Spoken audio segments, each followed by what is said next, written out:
In this video, we will take a look at multiplication and division of fractions. First, we will see it numerically, and then we will look at more complex fractions involving algebraic expressions. So the first things to know are, how do we perform these operations with fractions? And in fact, with fractions, we multiply the numerators across, so a times c, to get the new numerator of the product, and in the denominator, we multiply straight across b times d to get the new denominator in the product fraction. When it comes to division, well, notice we have the division sign here, which could also be written with a big division sign this way. So a over b divided by c over d. And in fact, what we do is we leave the numerator fraction as is, did not change. We change the operation from division to multiplication, and I want to point that right down into there.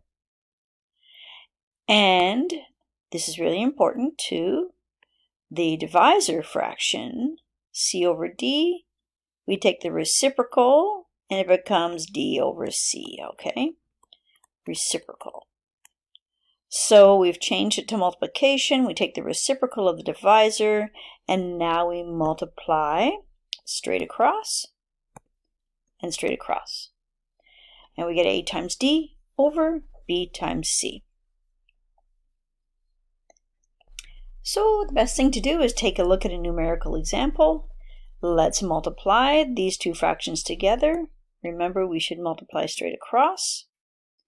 We will get 3 times 5, which is 15. And for the denominators, we should multiply straight across. We will get 4 times 9, which is 36. Now, that's not reduced as far as it could go. We could do some reducing. Each of those is divisible by 3. So I will divide both by 3. 15 divided by 3 is 5. 36 divided by 3 is 12. Now there are no more common factors. The alternative is to say, at this stage, do some reducing then, and notice that 3 is a factor of 3 and 9. So we can divide by 3 there and get 1. We can divide by 3 there and get 9. And now it's reduced, so now when we multiply straight across, we do 1 times 5 and 4 times 3. So you can reduce first or you can reduce last. Now we will see a numerical example of division of fractions. Remember that we keep the first fraction the same. We change the operation to multiplication. And we take the reciprocal of the divisor fraction, which is 3/8. And we treat it like a multiplication. Remember, there are two ways we can go. We can do some factoring first. We see a common factor here. This will be 1 and this will be 4. Just divide both by 2. And now I can multiply straight across. 1 times 3. And 5 times 4, and I get 3 over 20.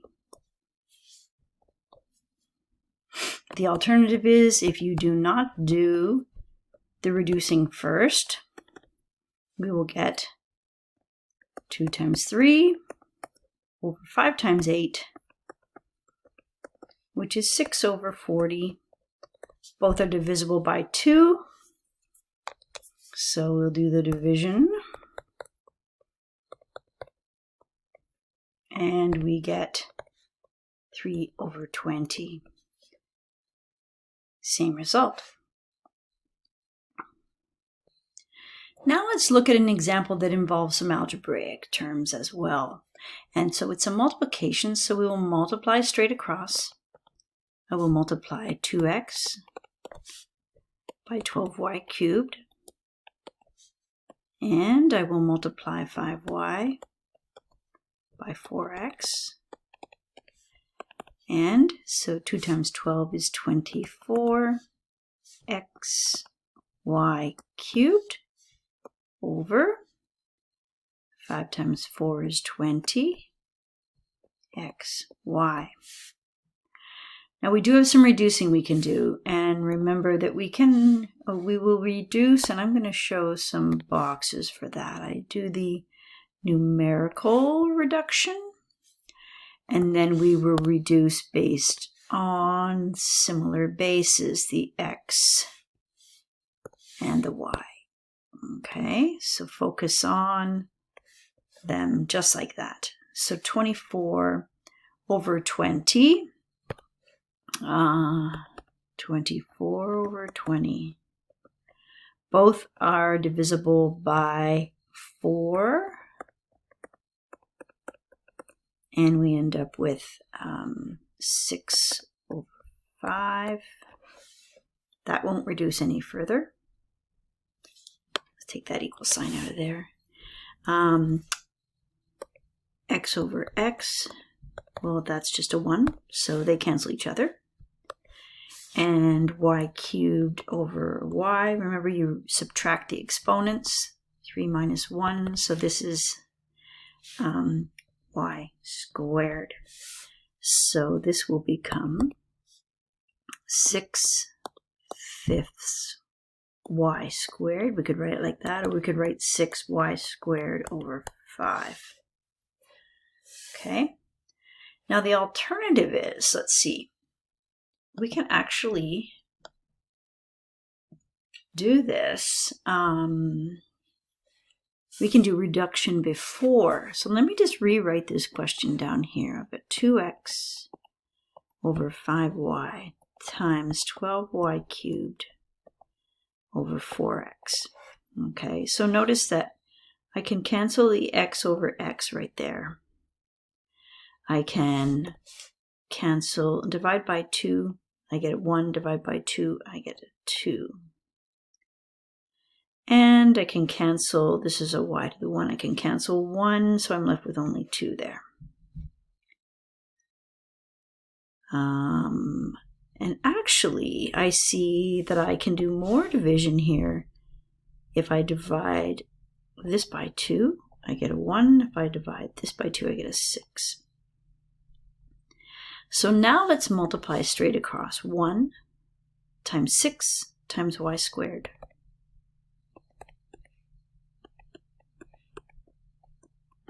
And in the denominator, 5 times 1 times 1. A few 1s down there, right? So this becomes 6y squared over 5. Okay, so you can see we get the same thing that we did the other way. We either reduce first or reduce last.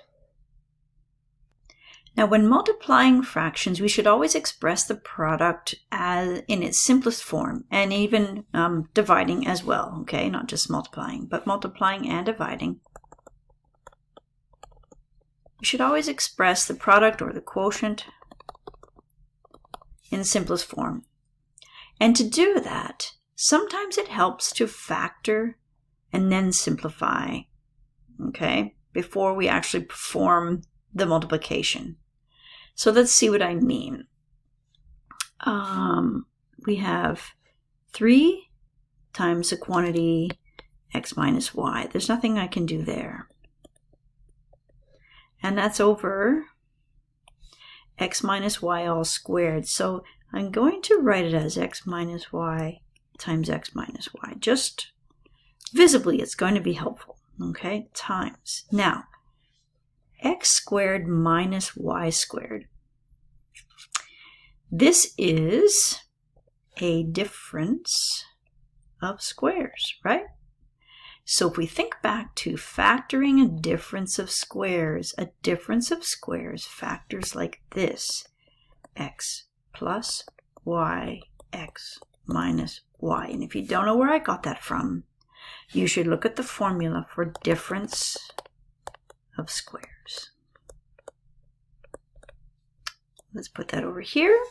And we will factor the denominator. We have a common factor of 3. And we are left with 2x plus 3y. Okay. So is there any canceling that we can do before we begin? Because that will really, this is the reason why we did the factoring. 3 over 3 can cancel. And x minus y and x minus y can cancel. And another x minus y and that x minus y can cancel. So now we just have it left with, well, it's 1. These are 1s. And that's a 1 and that's a 1. So it's really just x plus y over 2x plus 3y. And there's nothing more we can do for that. It's complete. Now we will take a look at some more division examples. And let's remember that in order to perform this division for x over 9, we leave the first fraction the same and change to multiplication and take the reciprocal of the divisor. Take a look for anything that you can cancel, and each of these are divisible by 3. And now we can multiply straight across. 4x times 1 and 3 times 5, which is 4x over 15. Nothing else can be done there. I'll continue with this one here. First, change the operation to multiplication and take the reciprocal of divisors. So we'll leave 3a squared and 5c. We'll change to multiplication, and this will be a over 2c squared. All right. Don't be tempted to do any canceling before you change it to multiplication, because as you can see, we actually don't have anything now that we can cancel anywhere. So we must just multiply straight across. 3a squared times a, 3a squared times a, which is 3a cubed, and 5 times 2, 10c times c squared is c cubed. And that's it. Thanks for watching.